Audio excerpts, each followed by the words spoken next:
Hi mer friends, my name is Justine, I'm the Mermaid Seamstress, and today I'm giving you the Introvert Survival Guide to Mermaid Conventions.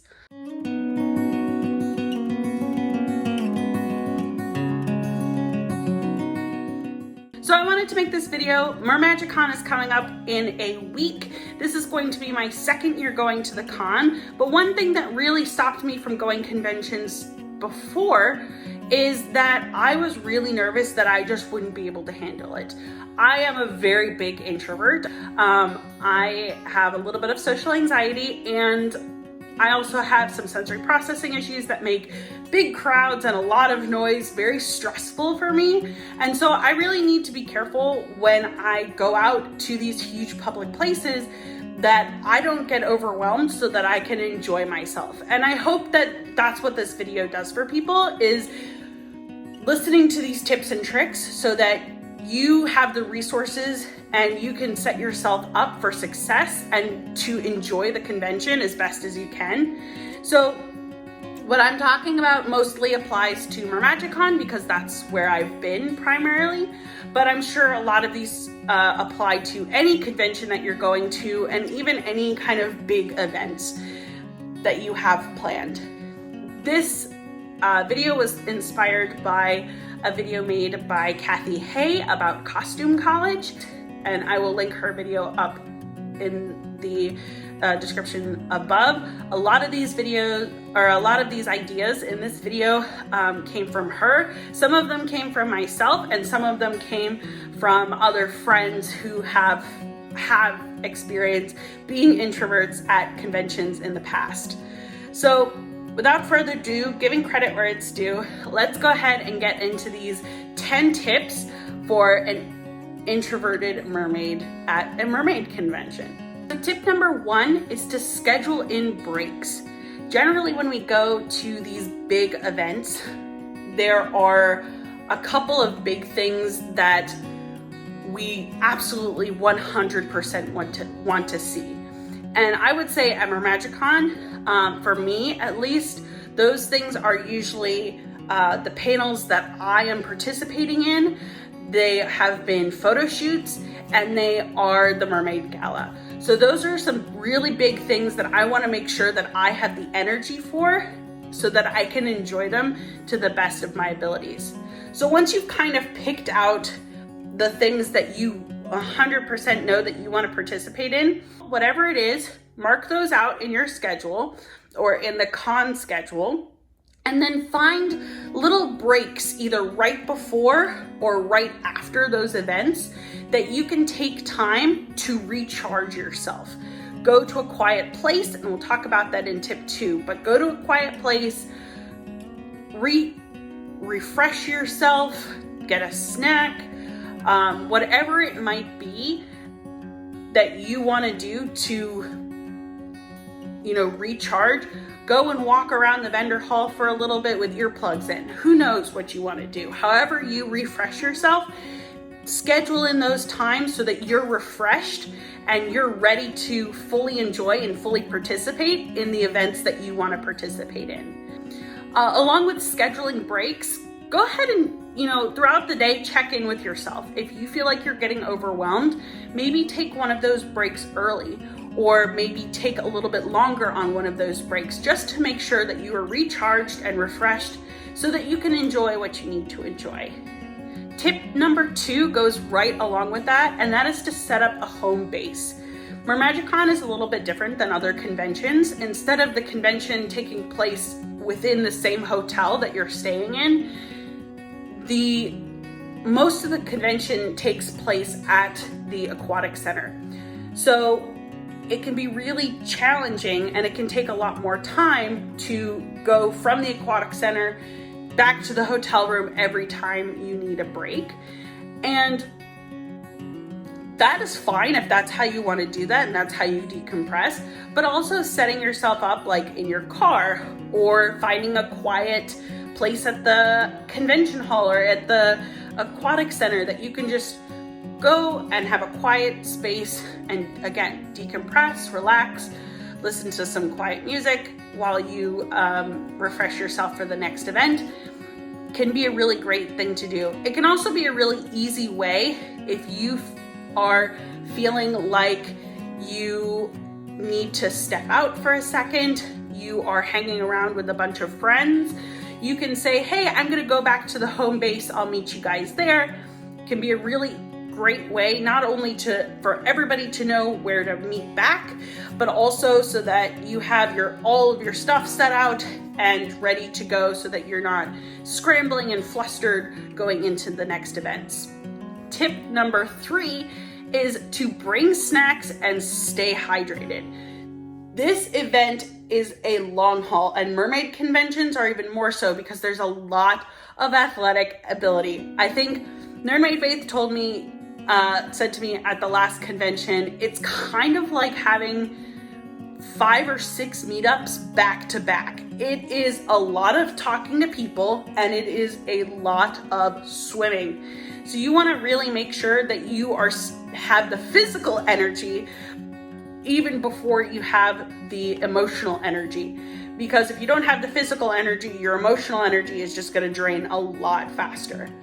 So what Faith and I found last year is that it is a little bit harder to find something to eat unless you want to go completely off campus of the aquatic center and go out and get something. Last year there were a couple food trucks, but they were super busy, especially around lunchtime. So what we just did is we brought like hummus and carrots, chips, granola bars, things that we could go to the car and like stuff our faces with during our breaks and in between sessions, so that if we are ever hungry or getting crabby or getting dehydrated, we could go back to our car, decompress for a little bit, refuel, and get back out on the convention floor. And that was so helpful in keeping our emotional energy up. Tip number 4 is to prepare things early. So just as I said, planning ahead and bringing snacks and hydration, planning ahead is also going to make sure that you don't have to waste energy on frantically searching through your bag for things. I like to get to the hotel with plenty of time. So I'll get to the hotel as soon as I can check in. I will lay out all of my things. And I will lay them out by day. So if I need a specific costume and accessories for my panel discussion, I'll lay that out all together. If I need a specific tail and top for a photo shoot, I will lay that out together. If I need accessories that are going with my gala look or makeup, I will lay that out all together. And that really helps me first of all, it helps me be more efficient so that I can really take time during my breaks, but it also really helps me know that I'm organized, I have everything that I need, and I can go ahead and roll that all up in a towel and keep those things the way I need them to, so that I don't have to worry about them the rest of the day, and I can just go about the convention as I would with all of that stuff already planned ahead of time. Tip number 5 that I have is bring a friend. Bringing a friend or meeting a friend there can be really nice if you're one of those people like I am who they want to be participating, but they don't want to be with a large group of people. They just want to be one-on-one with somebody who they can depend on, who has their back, who they can check in with and meet up with. Having Faith last year was really helpful because she was putting out her gremlin energy into the universe, and she was fielding everybody and being the social one of the two of us. And I just stood back. I would hold the camera for her. I would, do those sorts of behind the scenes tasks. And that way people weren't rushing up to me, they were rushing up to her. So that was really helpful in having that emotional support, and also having somebody to say, hey, I think I need a break, so I'm gonna be here. Let me know if you need anything. Or, hey, let's meet back at the car at 3:30 or whatever it is to go and grab something to eat. you know, they can be there to remind you to refuel, and they can also be there to remind you, you know, so that you're not completely isolated. So when Faith and I went back to the car, we would vlog a little bit, and then we would just sit and chat for a little bit, and it was a nice decompression for the convention. Step 6 is have a morning and nighttime routine. This is especially helpful if you're going to be doing panels, or you are going to be at a booth all day, or you have a bigger participation role in the convention, and you have materials to prepare, etc., etc., and you just feel like you're go, go, go all day long. I like to, in the morning, I will get up early enough where I don't feel rushed. I will have breakfast, I will have tea, I will do some yoga and stretching just to warm up, make sure that I am warmed up and ready to go. If I'm gonna be on a panel, my tea is very important so that my voice is in shape, that I'm not all stuffy and sinusy from the night before. In case I've had water up my nose or my eyes are really hurting at night, I will do self-care, like I'll do my hair care treatment, I will do my eye drops, I'll do my nose drops, I will do, you know, brush my teeth, brush my hair, etc., take off my makeup, all of that stuff to help wind down from the day and make sure that I'm taking care of myself physically. If I were to go all out 3 days in a row, you know, Friday, Saturday, Sunday, not washing my makeup off my face, not taking care of my eyes, not taking care of my sinuses, not taking care of my ears, letting my hair go all crunchy and whatever, first of all, by Sunday afternoon, I would feel dead. Again, taking care of your physical body takes care of your emotional health as well. Step 7 is to strategically people. Now, this is a term that I got from Kathy Hayes' video, and I think it's just an absolute genius way of putting it, which is that if you have a limited window where you're going to have the emotional energy to socialize, make sure that you get to socialize with as many people at once as possible, and you don't have dead space where you're socializing with people who are less important to you. So if you are meeting up with a couple of friends and you are really looking forward to seeing them, make sure that you communicate and say, hey, do you want to meet up at the vendor hall at this time? Or, you know, have a breakfast together, or go to a panel together, or even just, you know, go out to dinner, meet up at the gala, or find a time when all of those people are going to be in one place at once. So instead of showing up to the gala right when it starts, you might want to do that because you might want to be there at a quieter time.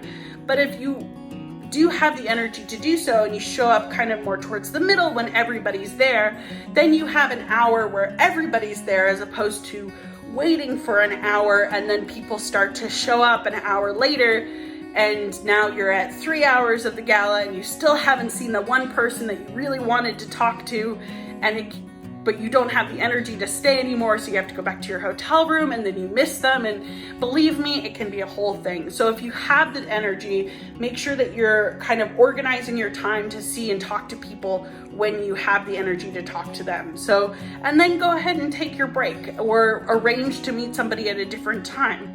So strategizing your peopling could mean a lot of different things to a lot of different people.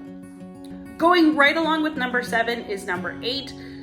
Strategize who you want to see. Chances are that you won't get to talk to absolutely everybody, or absolutely everybody isn't going to necessarily have time to talk to you. But if you strategize those few people who are really important for you to see and really important for you to hang out with, then hang out with those people, because those are the people who are going to be the most fun to hang out with for you.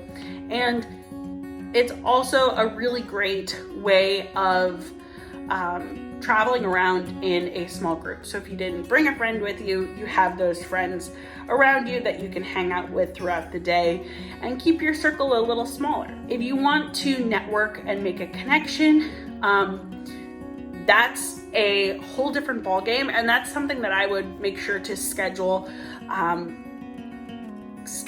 into your energy budget for that day of con. If, for example, you're interested in being an ambassador for FinFun, you know, set yourself a time where you are energized and ready to go and engage with those people. Make sure that it's a time also that they have, you know, mornings are really good, because mornings of Sunday are really good because their booths are already all set up, but it's a little bit quieter in the mornings.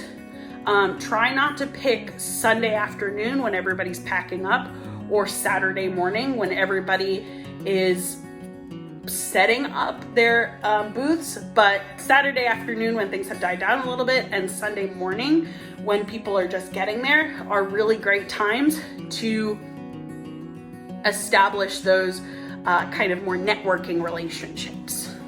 And then number 9 is something that I know doesn't work for everybody, but it definitely works for me, and that is to get dressed up, get in costume, put on a character, you know, be somebody else that is not yourself.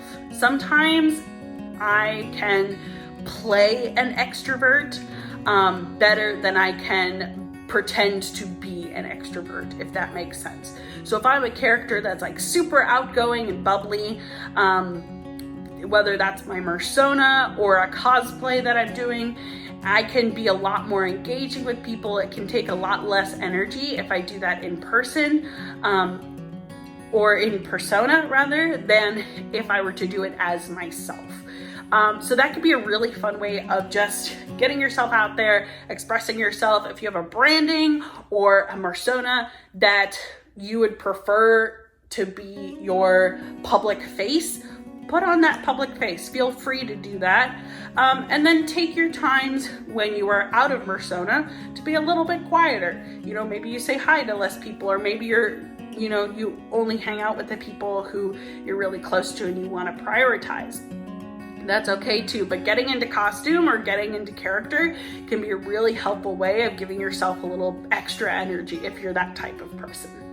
And then number 10, the last tip I have, is taking time for self-care after the convention is over. Inevitably, we are going to exert a lot of energy at a convention. No matter how carefully we plan for it in the moment, it's a lot of fun. We're having a lot of fun. We're meeting a lot of new people. It is going to take a lot of energy. So I always set aside time on Sunday night and Monday, if I possibly can, to really just take an opportunity to completely decompress. Take a hot bath, do your yoga or your meditation or your movie night, or just stay in for the next 2 weeks if you can. Don't, arrange any big parties or anything for directly after Mermagic Con if that's not what you have the energy for. You've decided to go to a convention so that you can participate fully in what you want to participate in. Those are my 10 tips for introverts attending Mermagic Con or any other mermaid conventions. I am so looking forward to see you guys there. I will be at the Society of Fat Mermaids Make Waves panel on Sunday morning at 9:30 a.m. And I am so excited to meet all of you and talk about what it's like being a plus-size mermaid in the mermaid community and in the professional mermaid sphere, and ambassador. This is also going to be my first convention as a FinFolk ambassador, which is really exciting for me. So I will also be representing FinFolk at the convention. And if you guys have any questions or have any other tips that you've learned, please leave them down in the comments below. I would love to see them. And if you will be at Mermagic Con, I will see you soon. If not, I look forward to seeing you all in my next video. Don't forget to like, subscribe, and comment down below, and I will see you all in my next video. Bye, fishies.